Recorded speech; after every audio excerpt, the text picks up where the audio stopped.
dream big dreams. Because our mission is to change the narrative. So what we want to do is talk about dreaming big dreams. So for me, I want to take it back to 2013. Because in 2013, I was working in a pupil referral unit and I was getting so frustrated with the type of work I was doing, the difference that I was not making in the young people's lives, and the different things that it was stirring up inside me, because I didn't recognize them at the time. So I just thought I was getting stressed and frustrated, and I started looking at maybe this is not the right job for me, or maybe I'm losing my touch with young people. And towards the end of that year, my mum passed away.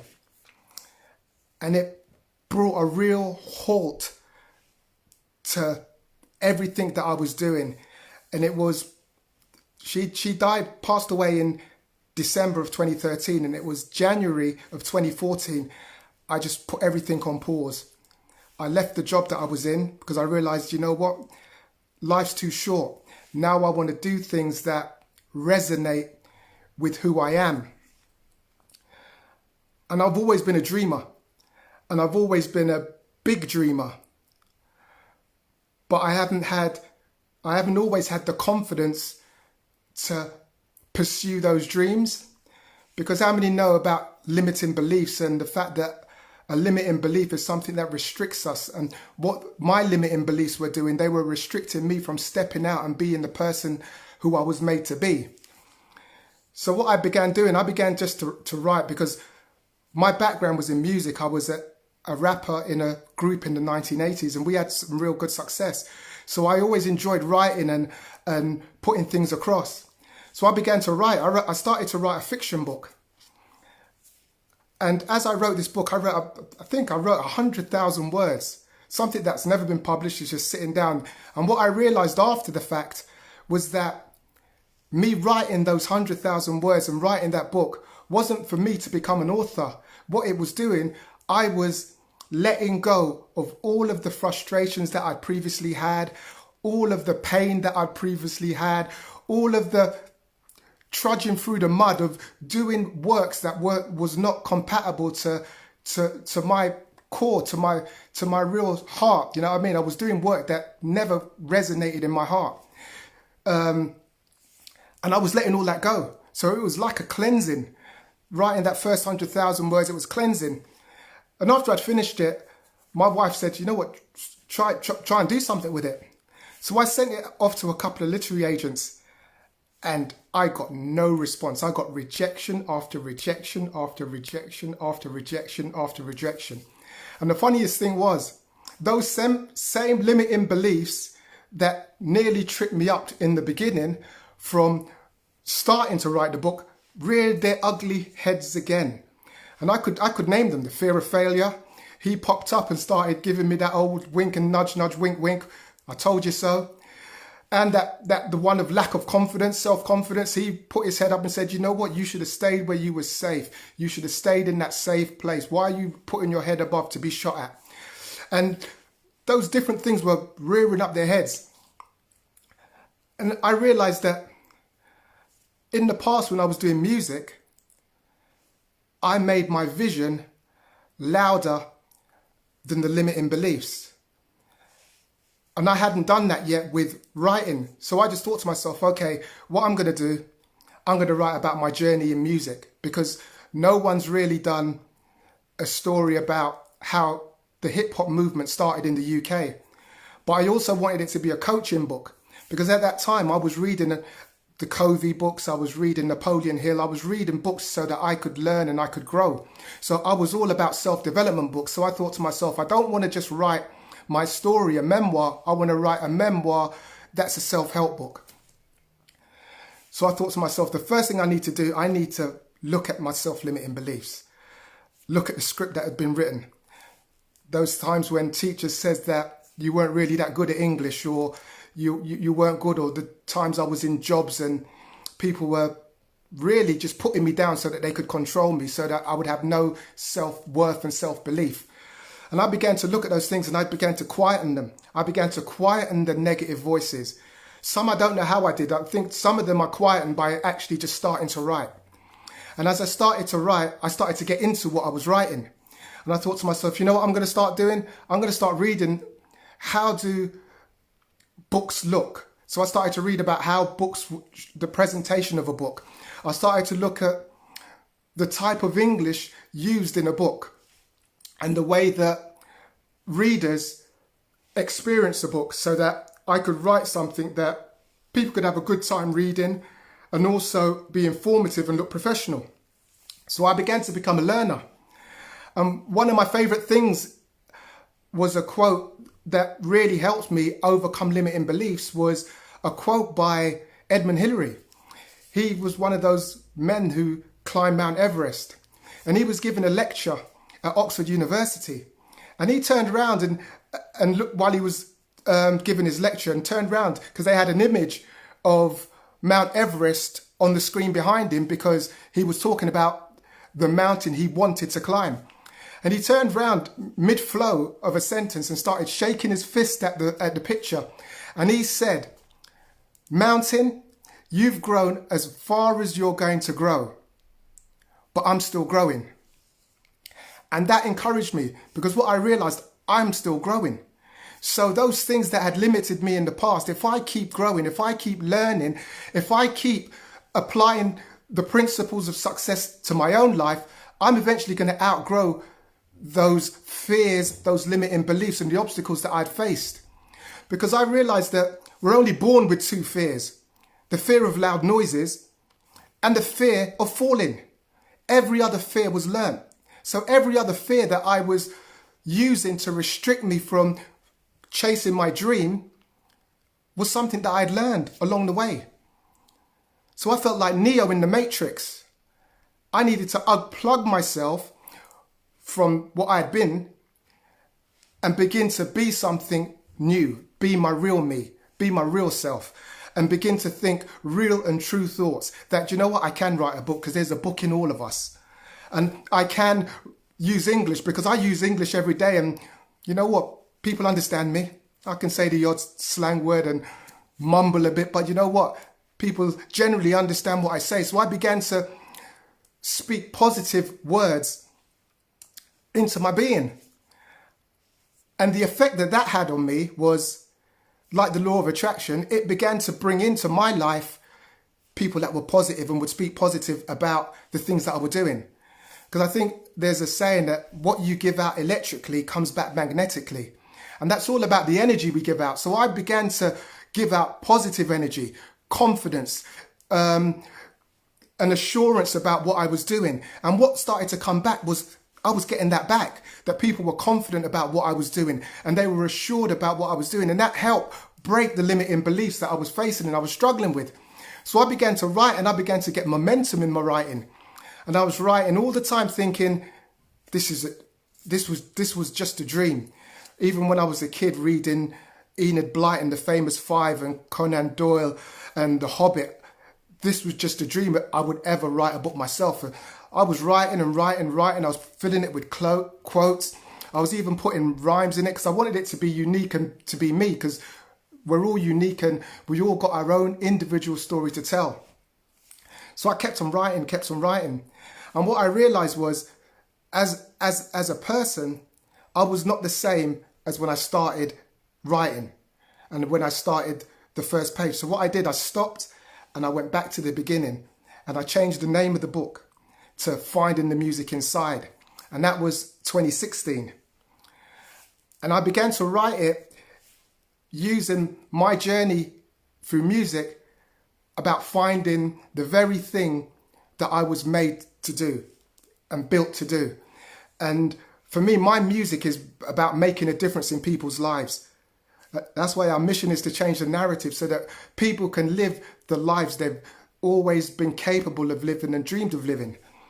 And I realized that when I was working in certain situations, like when I was working in this referral unit, the main thing that was really causing me to to have unction and to have anxiety was the fact that I wanted to help these young people be their best selves.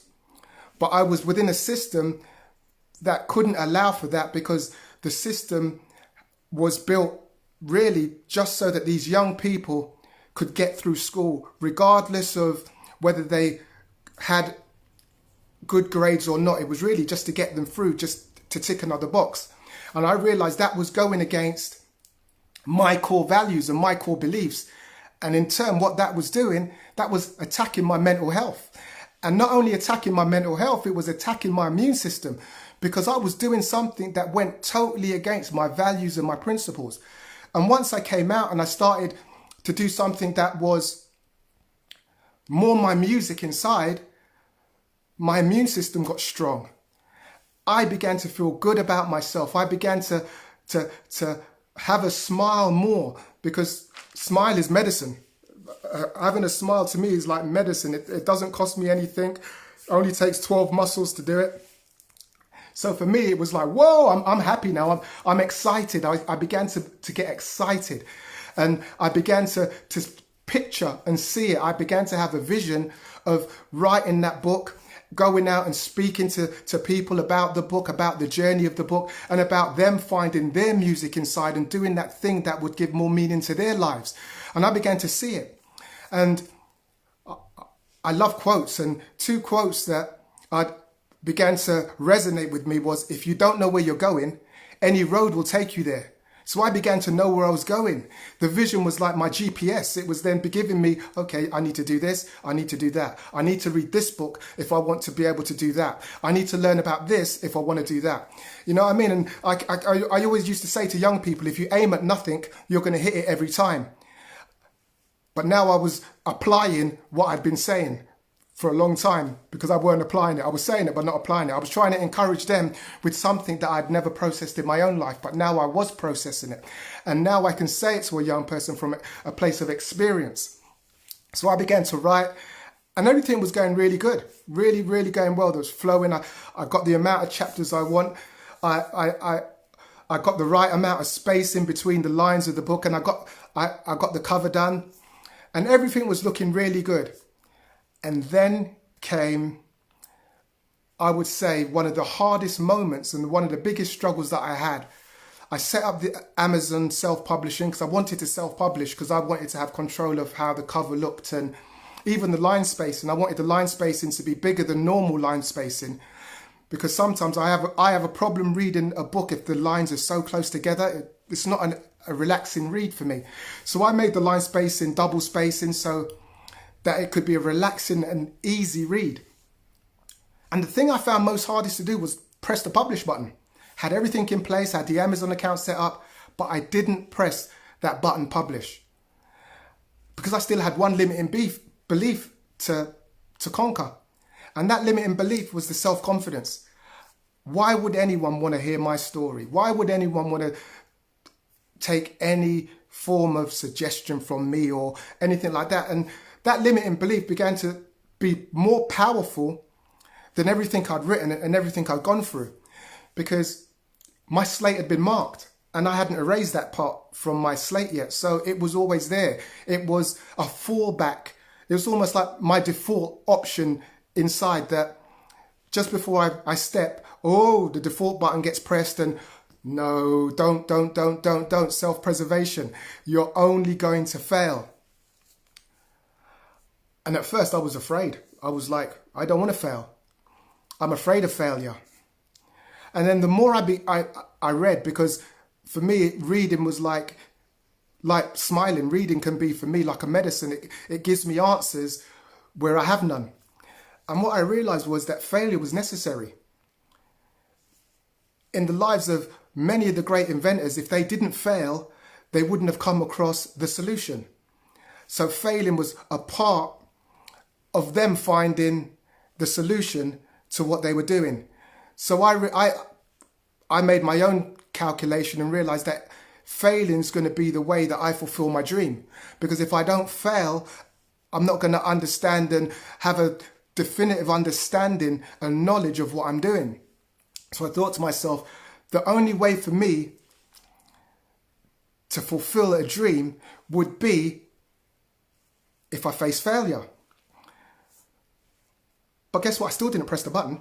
I still had it. I think I had it, that button ready to press publish for about 4 weeks. I'd been attending, and this was from 2015 when I changed it to 2020 now. I finished writing the book in 2019, finally finished, finally happy with it. I was attending John Haynes' International Coaching Academy, met some really great people where I met Natalie, and I still hadn't pressed it yet, because limiting beliefs have a way of creeping on us. So you'd see these successful entrepreneurs, and I realized, you know what, I'm not like these guys. I'm not really someone who's been in business. I was a rapper from the 1980s. We were that group that first started hip hop in the UK. I'd been on top of the Pops MTV. I performed at Wembley. I performed with a lot of the American artists, but I was still not in business for myself. So for me, it was like, you can feel intimidated. You can feel small. And that's a limiting belief, because it's a limiting belief is something that restricts, something that makes us look at ourselves not as we are. Because other people might see you and think, wow, that person's so powerful, that person's so great. But when you look at yourself, or when I looked at myself, I didn't see that. That's a limiting belief. Limiting beliefs are lies that we tell ourselves because of how our slate was marked. If there's something I could say, is that behavior is a function of our decisions, not our conditions. And I realized I had to learn that and take that on board, that regardless of what I've been through, regardless of what has been said to me, I'm responsible for the decisions I make. And I'm taking that decision to press publish. So I pressed publish. And 5 weeks later, my book came. There's just proof. There's proof that the book came. The book came. And I realized, I looked at that book and I realized that that book started off as a dream. It started off as a dream. It started off as something that was inside, something that I knew that would add more meaning to my life, something that I was passionate about doing, making a difference in people's lives, something that gave me purpose and drive. And I realized that those things were inside me all the time. That dream was there, and it was locked away in some little compartment far back in my being, full of cobwebs and dust. But I had to unpack it. And when we unpack our dreams and we bring them out, life begins to have more meaning, because those dreams and passions and purpose are who we are. They're the very things that make us who we are, and make us want to make a difference, make us want to change the narrative, make us want to chase dreams, and not just small dreams, because safe dreams are not dreams. In my eyes, big dreams are dreams because they're big. They take steps of faith to make. And for me, it's like the dream's gone to another level now. Now I want to change the narrative. That's my dream. My dream is to change the narrative in young people's lives so that they can find their music inside and be everything that they can be. Because they did a study it might have been 2015, and they said one of the biggest things troubling our young people today, that Generation X, is a poverty of aspiration. And when they broke it down, what it is, they're saying that young people are not dreaming anymore. Young people are not dreaming big dreams. Young people are not seeing their dreams fulfilled. So I believe it's our responsibility, it's my responsibility to dream big and be an example to that generation. And to not only dream big, but see that dream through to the end. To not give up. To not look at failure as a negative, but look at failure as a positive stepping stone to where that I want to go. And we face so many setbacks in life, and each setback can mark our slates, positive or negative. But it's our job to take the responsibility to make sure that the obstacle is marked positively. It's marked as a to-do. So I've got this obstacle here. It's quite big. It's like a high jumper. A high jumper stands before the obstacle. And before the high jumper makes an attempt to jump the bar, he goes through his process of jumping the bar in his mind. He visualizes himself getting over. So there you see them going back and forth and making the jump, back, forth, making the jump. Because inside their mind, they are jumping that bar. And I realized inside my mind, I'd written my book. Inside my mind, we're making a difference and changing the narrative. We have to see it before we can be it. And like John Haynes says on his course all the time, the pictures you see are the pictures you will be. So we need to make sure that our cinema, our IMAX cinema up here, we are putting on the right films. We're putting on the right shows that are enhancing who we are and what we're dreaming about. Because we've all got a dream. All got a dream. All got a dream. I remember one of my dreams was to have a child, because our first two children, two times my wife became pregnant, she had a miscarriage. And I began to, limiting beliefs pop up again. And what did the limiting beliefs say? You're never going to have children. So when my son was finally born in 99, he got the great name of Trey, meaning third, because he would have been our third child. But limiting beliefs always pop up. I've had many dreams to be a great rapper. And I fulfilled it to some part. I'm not sure about the great, but I was a rapper. I fulfilled that to some part. So I know fulfilling dreams is possible. And I know that you listening to this right now are much more talented than I am. Much more astute than I am. So those dreams that you have inside of you, they're game changers. They're game changers. I think the world, nature, are looking for the next world shakers and history makers. They're looking for the next Gandhis. They're looking for the next Martin Luther Kings, the next Nelson Mandelas. They're looking for the next Beethovens. I think the world's always looking for the next thing. And I don't see why that next thing's not right here, right now. Because those dreams we have in us are game changers. Regardless of what that dream is, it might be to visit as many places on the planet as you can. That might be the dream. Well, that dream can start right now by beginning to take the steps of whatever you need to take, whatever that next step may be. It might be to learn, it might be to grow, whatever that may be. It might be time to take that next step. It might be time just to get to dream awaken, to begin to sit back and think, what am I passionate about? What really fills me with the most joy and happiness? And begin to unpack that dream that you may have forgotten about. Because for me, it's like there was nothing better when that box came through the door and I began to open that box and I saw books inside with my name written by Reynolds. I was like, wow, it's possible. It's possible. So now it helps me to have that bit more confidence to chase the next dream and to make the next dream big and not small, not an achievable dream. Something that's going to stretch me, because I believe that we're like elastic. We're like elastic bands. We're able to stretch. We're able to grow. We're able to grow beyond what we are right now. So I don't want to, one of my mottos is I don't want to go into tomorrow the way that I came into today. I want to have learned something. I want to have made a difference in someone's life, even if it's just a word of encouragement to tell someone, you know what, you are great, you're doing good. But I don't want to go into tomorrow the same way I came in today. And just having little mottos, little affirmations, getting up in the morning and saying, you know what, I'm going to have a great day. I can do that thing that I dreamed about doing. I will fulfill the goal that I set today. I am going to take one step closer to my vision. As long as we keep making that our process, we can be like, I don't know if you're as old as me, see, when I watched snooker, I used to watch Steve Davis. And Steve Davis was a methodical break builder.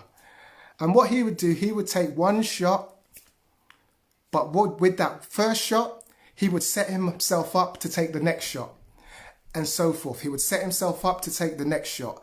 And he would set himself up and keep setting himself up. Each shot was a setup for the next shot. And I believe that's what it's like in life, that each action is a setup for the next action. Because everything we do should be and must be done on purpose. That's a great word for me, being on purpose. Because sometimes if we haven't got a plan, how are we going to fulfill what we're doing? So by being on purpose, you're making sure that you're taking successful steps each day, because success is done on purpose. Success happens on purpose. If you read about successful people in whatever field you find that you're in or you desire to get into, the successful people did it on purpose. And that's the goal. We need to do things on purpose. I realize that now, for me to be able to go and begin to lecture and begin to speak to emerging artists and emerging students that are taking music courses, I need to take steps on purpose. I need to be on purpose about speaking to faculty members in the university, at the LIPA. I've already engaged with the LIMF Academy, because the overall goal is now to not just have the book written, but to speak about the book and to stir emerging talent into finding their music and their passion spot, so that they can speak their message to their audience. So I need to continue with the same energy that I did when I first put pen to paper in pushing myself. There's no resting. There's no sitting back and enjoying the moment because the box set came through, although I did enjoy the moment.